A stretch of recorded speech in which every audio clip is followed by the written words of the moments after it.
Hello दोस्तों, welcome back to Trendy Top. मेरे इस चैनल पे आपका बहुत बहुत स्वागत है। और आज हम रिव्यू करने वाले हैं AEW के जो साल में सबसे आखिर में पेपर रिव्यू होता है, वर्ड्स एंड। तो ये एक रेसलिंग का पेपर व्यू है। जिसने भी रेसलिंग देखी है, प्रो रेसलिंग देखी, चाहे WWE देखा हो, TNA देखा हो या AEW देखा हो, वो इस चीज से बिल्कुल सहमत होगा कि ये क्या चीज है। और अगर आपको एक्शन पसंद है और अगर आप रेसलिंग नहीं देखते तो मेरी आपसे रिक्वेस्ट है, आपको प्रो रेसलिंग जरूर देखनी चाहिए, क्योंकि कुछ चीजें इसके अंदर होती हैं जो कि वाकई में बहुत ही ज्यादा कमाल की होती है। खैर चलिए, तो बात करते हैं all elite wrestling world and 2024 की। शो की जो शुरुआत होती है वो होती है एक सेमीफाइनल मैच से, जिसमें आता है हमारा विल ऑस्प्रे, जो कि सामना करता है काइल फ्लेचर का। और इन दोनों की जो राइवरी थी, कसम से यार, वाकई में क्या माइंड ब्लोइंग राइवरी थी। जो काइल फ्लेचर ऊपर उठा है ना, मतलब मैं उसे वाकई में नेक्स्ट विल ऑस्प्रे समझता था, लेकिन जब उसने अपना सर मूंडा तो मुझे लगा अब नहीं, इस बंदे का काम हो गया, बंदा मिड कार्ड बन के रह जाएगा। लेकिन जो इसने मुझे गलत साबित किया है, बंदा वाकई में अमेजिंग हो गया था, लाइक टॉप टियर। खैर, उसकी विल ऑस्प्रे से लड़ाई होती है और जो मतलब जो खून, OMG, जो खून उसके नाक से बह रहा था विल ऑस्प्रे के, देख के मुझे लगा ये क्या ब्रुटैलिटी चल रही है इस मैच के अंदर। मतलब मुझे लगा था अगर ये यहाँ पे जीतता भी है विल ऑस्प्रे तो अगले मैच में जाके क्या करेगा। खैर, होता है, कमाल का मैच होता है, विल ऑस्प्रे जीत जाता है। उसके बाद जो हमारा अगला मैच आता है वो आता है हमारा ओकाडा वर्सेस रिकोशेट। और रिकोशेट के बारे में मैं क्या ही बोलूं, मतलब बंदा विल ऑस्प्रे के टक्कर का है, लेकिन ये थोड़ा सा बड़बोला टाइप का है। काफी बढ़िया मैच होता है और ओकाडा जीत जाता है। और उसके बाद एंट्री होती है सोअर स्ट्रिकलैंड की। सोअर स्ट्रिकलैंड आता है और ये बोलता है बहुत बहुत बधाई हो, तुम भी यहाँ पे पहुंच गए, मतलब उस पोजीशन पे जिस पे मैं पिछले साल था। मतलब जो पिछले साल का कॉन्टिनेंटल क्लासिक था उसमें जो सोअर था वो भी सेमीफाइनल तक पहुंचा था। और वो बोलता है कि ठीक है, अगर मैं तुमसे कहा था कि अगर तुम ये मैच हारते हो तो मैं तुम्हारी खिल्ली उड़ाऊंगा, मतलब तुम्हारी बेइज्जती करूंगा बहुत ही जम के। तो इसी में प्रिंस नाना आता है, वो एक ट्रॉली लेके आता है, ट्रॉली के अंदर टॉयलेट पेपर होते हैं, वो जाके सबको बांट देता है, 3-2-1 होता है और सारी जनता उठाकर टॉयलेट पेपर फेंक के मारती है रिकोशेट के ऊपर। लाइक सबसे हिलेरियस सेगमेंट था वो पूरे इस पेपर व्यू का। आपको उस सीन को कम से कम जरूर चेकआउट करना चाहिए अगर आप पूरा शो नहीं देखते हैं तो। उसके बाद एक और मैच आता है जो कि हमारे MJF वर्सेस एडम कोल का होता है।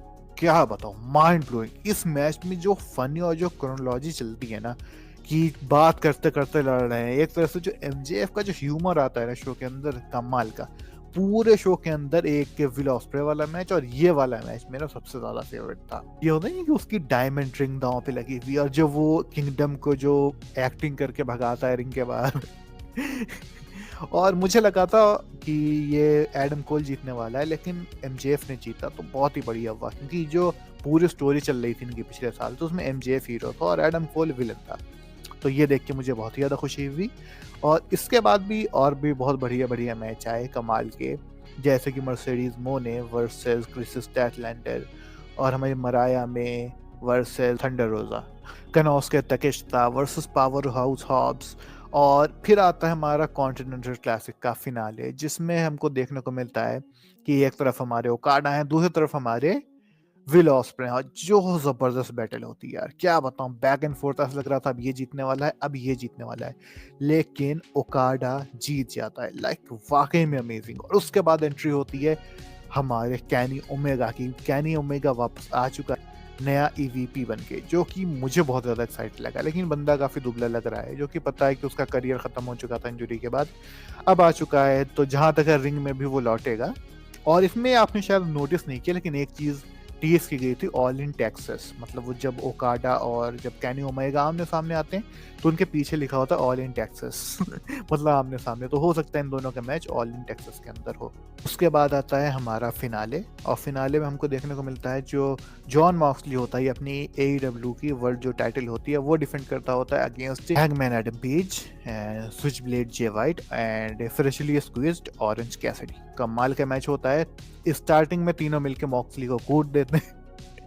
उसके बाद डेथ राइडर्स भी आ जाते हैं और इधर से भी लोग होते हैं, जो कुटाई चलती है, मतलब फुल ऑन करीब 20-25 मिनट का ऐसी समथिंग था ये मैच, और पूरे में काफ़ी मज़ा आता है।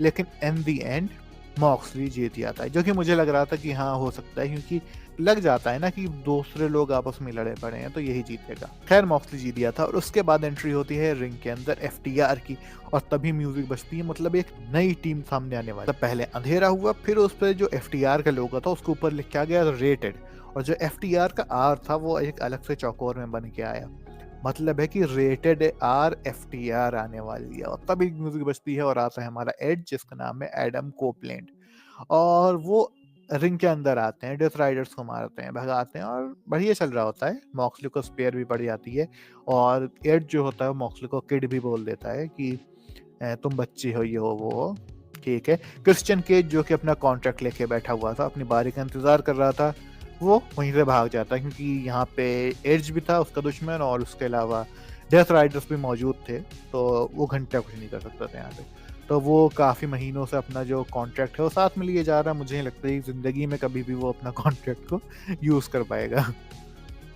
उसके अलावा शो काफ़ी बढ़िया था, एक भी बेकार मैच नहीं था इसके अंदर, सारे के सारे मैच कंप्लीट बैंगर्स थे। लेकिन मुझे एंडिंग शो की उतनी ज़्यादा कुछ खास नहीं लगी। जैसे कि अगर मैं कंपेयर करूं पिछले वाले जो उसका वर्ल्ड एंड था, तो उसमें लग रहा था ना कि हाँ AEW का एक एरा ख़त्म होने वाला है।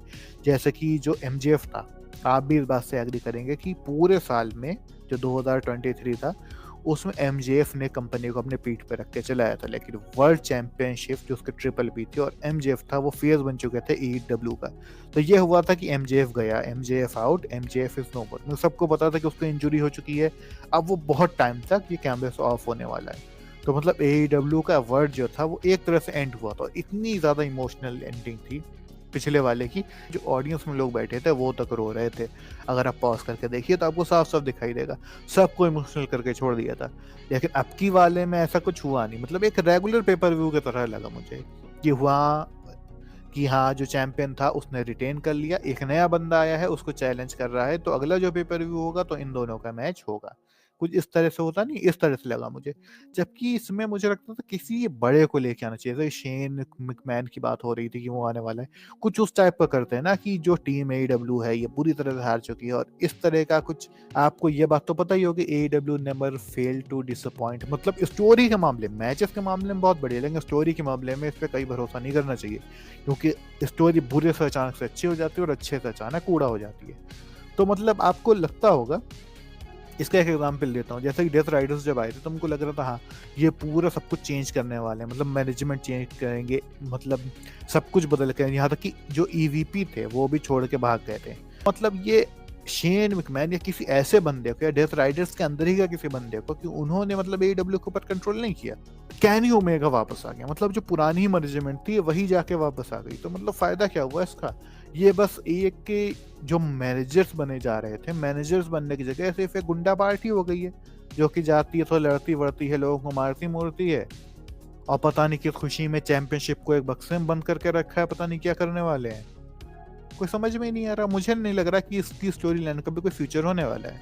हो सकता है अगले पेपर व्यू में कुछ करें, लेकिन वर्ड्स एंड में कुछ करते तो एंडिंग के मामले में खैर कुछ थोड़ा ज़्यादा अच्छा होता। खैर पेपर व्यू बहुत बढ़िया था, जाके देखिए। आपको ये अभी कुछ दिनों में मतलब आज आया है तो रिपीट टेलीकास्ट भी आएगा यूरोस्पोर्ट पे, तो उसको जाके देखिएगा और देखते रहिए हमारे चैनल, और मिलते हैं अगली वीडियो में। Thanks for watching, have a wonderful day.